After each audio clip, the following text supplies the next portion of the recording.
Salut à tous, vous avez prévu de voyager aux États-Unis cette année, vous êtes tombé sur la bonne vidéo. J'ai vécu pendant plus de 15 mois aux États-Unis et c'est un pays où je me rends très régulièrement.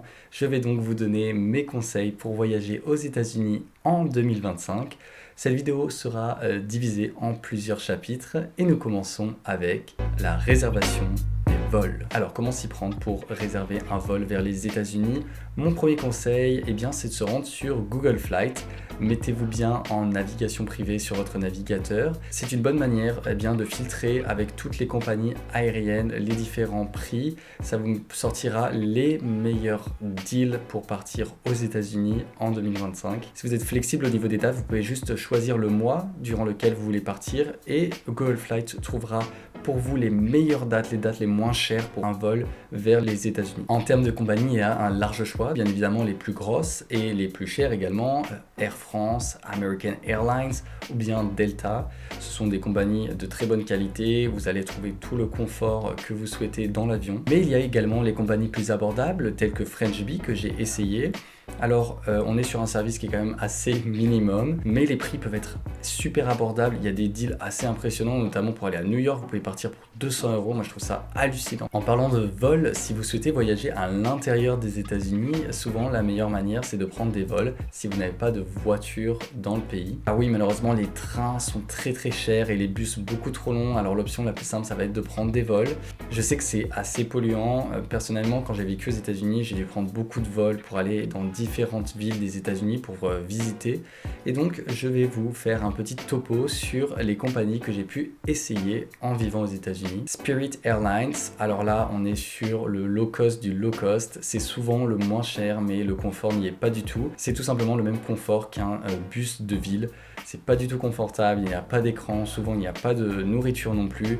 Vraiment, vous allez passer un mauvais moment à bord de Spirit, mais vous allez en avoir pour votre portefeuille. JetBlue, alors là, c'est ma grande surprise. JetBlue, c'est super agréable, c'est assez confortable et vous avez souvent des écrans, vous avez des snacks qui sont offerts et c'est souvent parmi les moins chers avec Spirit. Frontier, c'est vraiment le plus basique, mais ça fait carrément l'affaire. Southwest, c'est super confortable, mais je trouve quand même que les prix varient beaucoup trop. On peut avoir des super bons deals avec Southwest et le lendemain, ça va être 3 fois le prix indiqué. Petite parenthèse pour ceux qui habitent au Canada, si vous voulez prendre des vols pour aller dans une ville en particulier aux États-Unis, ce que je vous conseille, c'est de passer la frontière et de prendre votre vol depuis les États-Unis. En effet, les vols depuis Montréal ou Toronto sont très chers en général. Souvent, le plus simple, ce serait de prendre un bus pour aller vers Boston. Par exemple, vous voulez aller à Las Vegas et de prendre donc votre avion depuis l'aéroport de Boston pour vous rendre ensuite à Las Vegas. C'est carrément moins cher que de partir de Montréal ou de Toronto. Voilà, vous avez votre vol. Maintenant, il faut préparer votre visa, car oui, le visa est obligatoire pour aller aux États-Unis. En ce qui nous concerne, nous les Français, on va nous demander un ESTA, qui est donc un visa de visiteur. Il suffit de faire la demande sur le site internet du gouvernement américain. Elle se fait en 5 minutes, ça vous coûte 21 $ et votre ESTA est valable pour 2 ans.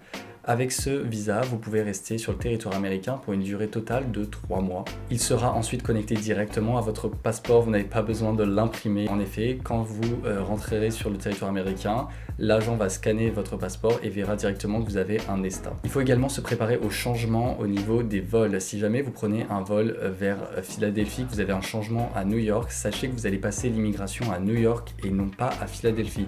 Vous passez l'immigration toujours dans l'aéroport dans lequel vous arrivez. Il faut donc se préparer et préparer assez de temps entre les deux vols pour vous permettre de passer l'immigration rapidement. D'ailleurs, parlons de ce passage à l'immigration qui est souvent le moment de stress pour la plupart des gens. Je vous conseille personnellement de prendre l'application MPC que j'ai découvert il n'y a pas très longtemps et c'est vraiment magique. En fait, cette application vous permet de remplir en avance vos informations pour l'immigration et une fois que vous arrivez à l'aéroport de votre destination, vous ne prenez pas la file d'attente comme tout le monde. En fait, vous prenez une file d'attente beaucoup plus rapide pour les gens qui ont pris l'application et vous allez donc passer l'immigration super rapidement car l'agent va juste regarder vos informations sur l'application, Vous posez 2-3 questions et vous allez rentrer sur le territoire américain. Ça vous permet d'éviter parfois des files qui sont de plus de 1 heure pour passer la migration. C'est vraiment magique et c'est vraiment l'application que je vous conseille en 2025 car elle n'est pas encore très connue. Et personnellement, je l'ai essayé à John Fitzgerald Kennedy, qui est l'aéroport le plus important des États-Unis, notamment avec beaucoup d'immigration à New York, et je suis passé en moins de 5 minutes. Sinon, afin de passer l'immigration de façon la plus zen et de façon rapide, je vous conseille de préparer en avance vos réponses aux questions qu'on va vous poser. Les questions sont toujours les mêmes.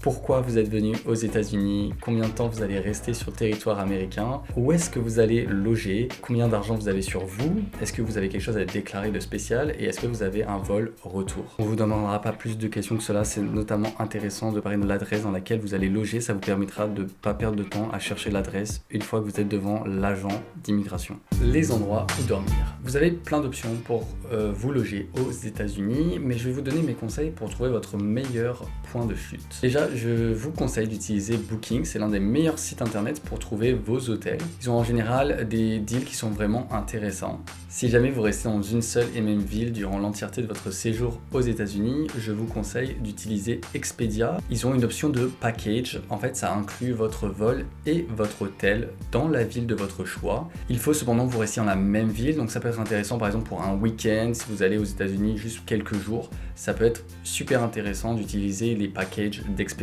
Airbnb est également un très bon moyen de trouver un logement, même s'il est assez risqué, notamment dans les grandes villes. Je vais m'expliquer. Vous pouvez être en effet très surpris de l'emplacement de votre logement. Si vous prenez par exemple une ville comme Los Angeles, c'est très très grand. Et si vous ne précisez pas exactement où vous voulez dormir à Los Angeles, vous pouvez vous retrouver à l'autre bout de la ville. Même si vous mettez Hollywood c'est super grand et vous pouvez vous retrouver dans des endroits que vous n'avez pas envie d'être. En effet, il vaut mieux essayer de trouver des indices dans les descriptions des logements de Airbnb, notamment un arrêt de bus, une station de métro.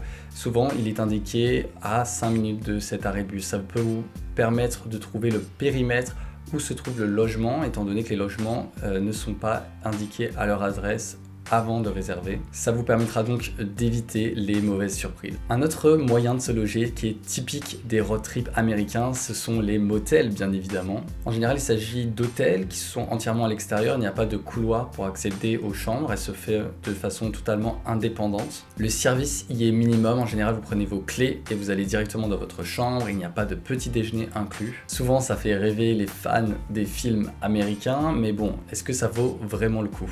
Eh bien, tout dépend. En général, ce sont des endroits de mauvaise qualité. C'est assez sale et surtout insécurisé. Je me souviens d'un motel dans lequel j'ai logé à Tampa durant un road trip et je me sentais vraiment pas en sécurité, même dans ma chambre.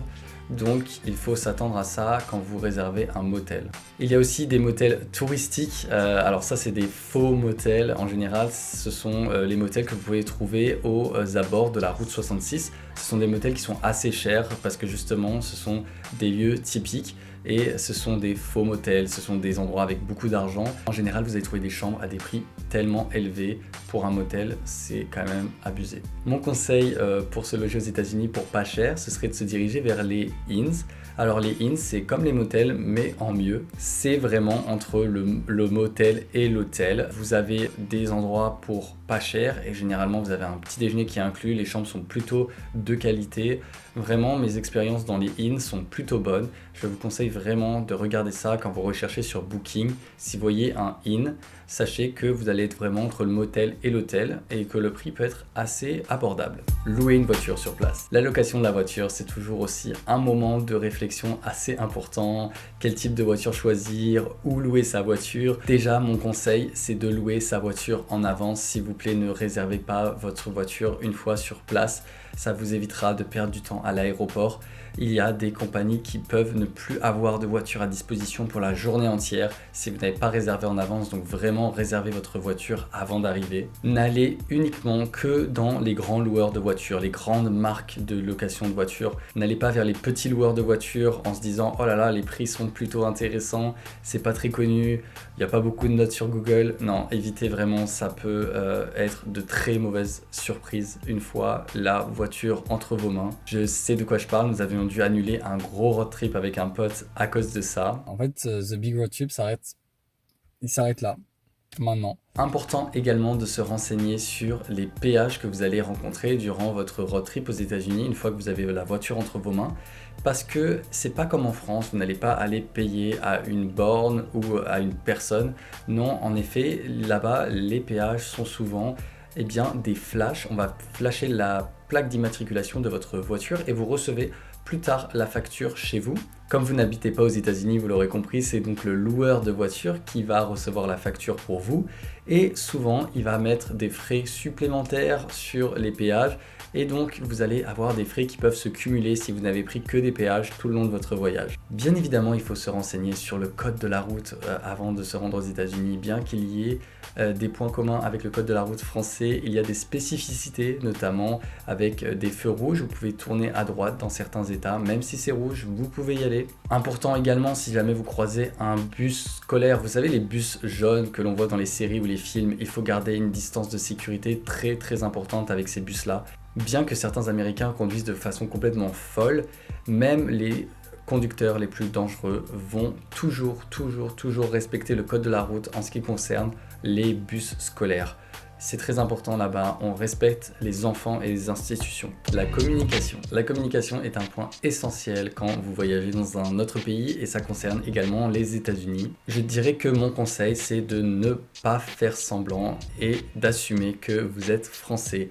N'essayez pas d'imiter un accent que vous n'avez pas, ça peut vous porter à confusion et porter l'interlocuteur à confusion également, car il va penser que vous êtes vraiment américain et il peut vous enchaîner sans que vous ne compreniez rien du tout. Vous allez voir également que tous les États ont des accents différents et des façons différentes de parler l'anglais. I'm gonna go skiing up on mountain. How y'all doing today? Are you guys gonna go down to the game? Gotta park the car and hop down and give the guy a quarter for some chowder. Munissez-vous également d'un traducteur, ça peut toujours servir, une application sur votre téléphone, on ne sait jamais. S'il y a quelque chose que vous ne comprenez pas, ça peut vous aider à tout moment. Se déplacer en ville. Si vous restez pendant quelques jours, bien l'entièreté de vos vacances dans une ville, il va être important de préparer ces déplacements dans la ville. Personnellement, j'ai une application qui est absolument magique. Ce n'est pas un placement de produit, mais l'application s'appelle Citymapper. C'est une application qui est disponible dans plein de villes américaines. Elle est dispo à New York, Washington DC, Détroit, Los Angeles, San Diego, San Francisco, Chicago, Philadelphie, Boston, Miami, Saint-Louis, Atlanta, Dallas, Houston, Austin, Pittsburgh, Cleveland, Minneapolis, Seattle, Denver, Salt Lake City, Portland, San Antonio, Las Vegas, Phoenix et même Honolulu. L'idée est simple, vous mettez l'endroit où vous voulez vous rendre sur l'application par rapport à l'endroit où vous êtes et ils vont vous trouver les meilleurs moyens de vous rendre à l'endroit en utilisant les transports en commun. L'application va vous donner toutes les indications, quel métro prendre, quelle bouche de métro sortir, s'il faut plutôt monter à l'avant ou à l'arrière du métro, dans combien de temps est le prochain métro. Vous allez même pouvoir choisir les options si vous voulez marcher un petit peu ou si vous préférez limiter vos déplacements à pied, si vous voulez des options plus économiques ou si vous êtes prêt à payer un peu plus. Vous avez plein d'options et il est impossible de se perdre avec cette application. Tout est tellement bien indiqué. J'adore cette appli et je m'en sers encore aujourd'hui quand je vais dans certaines villes ou même ici à Montréal, je m'en sers encore pour aller à certains endroits dans la ville. Un autre conseil que je vous donne si vous restez quelques jours dans une même ville, c'est de prendre des passes de transport. Au lieu d'acheter un ticket à chaque fois, dans des villes comme New York ou Boston, il y a des passes qui vous permettent d'avoir des passes à la journée ou même à la semaine et vous avez des déplacements illimités, ça vous évite de cumuler les frais et c'est souvent très rentable. Se nourrir, faire les courses. Se nourrir aux États-Unis est toujours un grand combat pour les Européens qui n'ont pas du tout les mêmes habitudes culinaires que nos amis nord-américains. En effet, soyez sûr de sortir de vos habitudes culinaires quand vous venez aux États-Unis. Comme vous le savez, il est difficile de bien manger aux États-Unis. Si vous voulez aller au restaurant, il faut prévoir de sortir pas mal d'argent. En général, les plats sont plutôt chers. En plus de cela, il faut bien évidemment préparer le tips et les taxes qui sont incluses. Généralement, ce qui est le plus répandu, ça va être les fast-food et ça va être aussi le plus accessible. Vous allez en voir de partout. C'est hallucinant. À chaque fois que vous allez marcher ou rouler quelque part, il y aura un fast-food proche de vous. Après, ils sont diversifiés entre Taco Bell, KFC, Chick-fil-A. Oh là là, Chick-fil-A, c'est incroyable. J'adore Chick-fil-A. Chick-fil-A, love it for good once you taste it. Mais bon, c'est pas le sujet de la vidéo. Je pense qu'un jour je vous ferai mon classement de mes fast-food préférés aux États-Unis. Chaque fois que je vais visiter un fast-food, je mets une note et j'en ai essayé énormément. Bref, comparé au restaurant en général, les fast-foods sont plus accessibles. Et comme je vous ai expliqué, il y a ces tips. Parlons-en d'ailleurs, les tips. Oui, c'est obligatoire et non, ce n'est pas abusé. C'est vrai que nous, dans notre culture, donner un tip, c'est vraiment quand un service est exceptionnel. Mais aux États-Unis, c'est culturel et utile de donner un tips au serveur. En effet, les serveurs ne sont pas payés au même prix que les employés dans d'autres entreprises, notamment car les tips en fait viennent compléter leur paye à chaque heure. En gros, si tu ne laisses pas de tips au gars qui a servi ta table pendant 1 heure, c'est comme s'il avait travaillé gratuitement. Bien évidemment, vous n'êtes pas obligé de donner énormément de tips, il suffit de suivre ce qui est écrit sur votre note. Vous pouvez mettre le minimum, c'est déjà bien, 10-15%, mais au moins ça va permettre au serveur de toucher son salaire. Par contre, dans les fast-food, il n'est pas nécessaire de donner des tips, notamment si vous commandez sur des tablettes, parce qu'il n'y a pas de serveur, et donc je trouve ça d'ailleurs un peu abusé que des tablettes vous demandent de laisser un tips alors qu'il n'y a pas eu de serveur pour vous donner à manger. Donc ce n'est pas nécessaire dans ces endroits-là. Ça peut aussi vous concerner si vous faites des visites guidées, notamment, je sais pas, partir sur le bayou avec un bateau à hélice. Eh bien, à la fin, vous verrez que beaucoup de gens donnent des tips aux guides parce qu'ils ont apprécié le service qui a été donné. Le médecin sur place.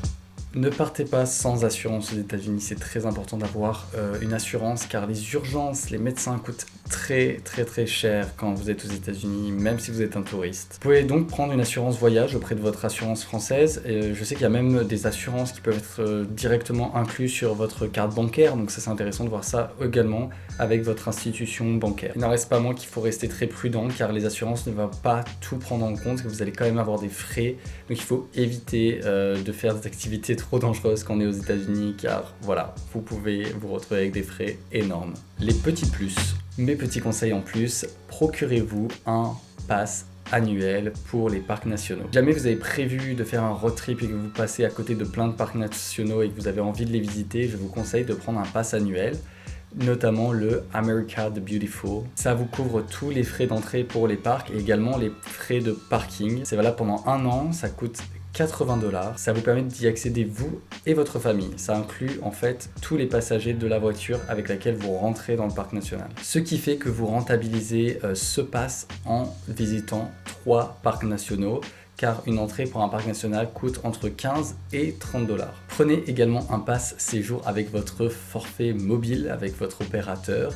C'est important de se renseigner également sur la couverture que votre opérateur vous donnera aux États-Unis. Au niveau de l'argent, il faut bien se renseigner avec votre banque si vous pouvez utiliser votre carte à l'étranger, s'il y a des frais, notamment des frais pour les conversions. Je vous conseille personnellement les banques en ligne telles que Wise ou Revolut où vous pouvez faire des transferts dans toutes les monnaies que vous voulez.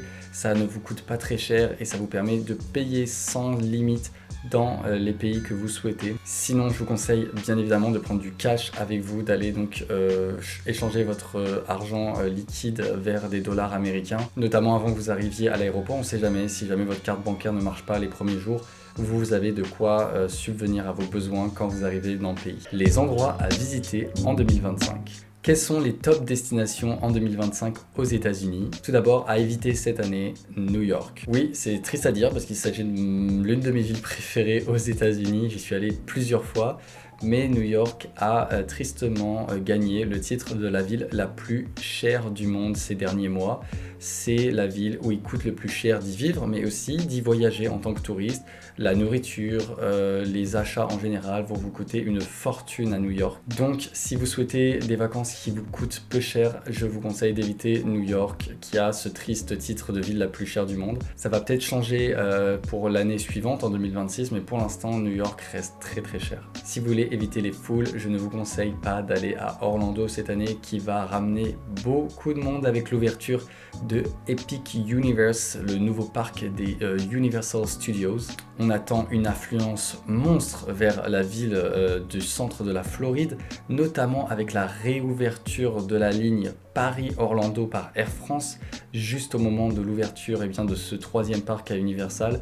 Alors vraiment, Orlando va être bondé cette année. Je vous déconseille d'y aller si vous voulez éviter d'être avec tout le monde. Sinon, sur une autre note qui est assez triste, mais Los Angeles, après les tristes incendies qui ont lieu, va attirer moins de monde. Alors ça peut être une idée de destination où se rendre. On va avoir moins de touristes et donc je pense que tristement, Los Angeles sera une bonne idée si vous voulez éviter les foules. Puis après, tout dépend de votre envie en fait. Les États-Unis est un pays qui est tellement diversifié. Il y a tellement d'endroits à explorer, c'est un pays aux 1000 facettes. C'est d'ailleurs même pas un pays, ce sont des États. Chaque État a une identité, chaque État a une vision de l'Amérique. Chaque ville a une ambiance ancrée et unique. Vous pouvez vous rendre à la Nouvelle-Orléans ou Nashville, Memphis, si vous voulez une ambiance vraiment unique. Si vous rêvez de soleil et de baignade, eh bien vous pouvez vous rendre aux Florida Keys qui sont là pour vous. Si vous souhaitez un voyage historique, les villes de la côte Est sont un très bon endroit pour découvrir, tant à Boston qu'à Philadelphie. Bien évidemment, les régions des parcs nationaux comme l'Arizona, l'Utah, Colorado ou encore le Wyoming avec les magnifiques Yellowstone qui vont vous couper le souffle. Bref, la liste est longue et n'attend que vous. Alors bien évidemment, j'avais encore tellement de choses à vous dire sur les États-Unis, mais j'ai essayé de vous donner les conseils les plus concrets que j'avais.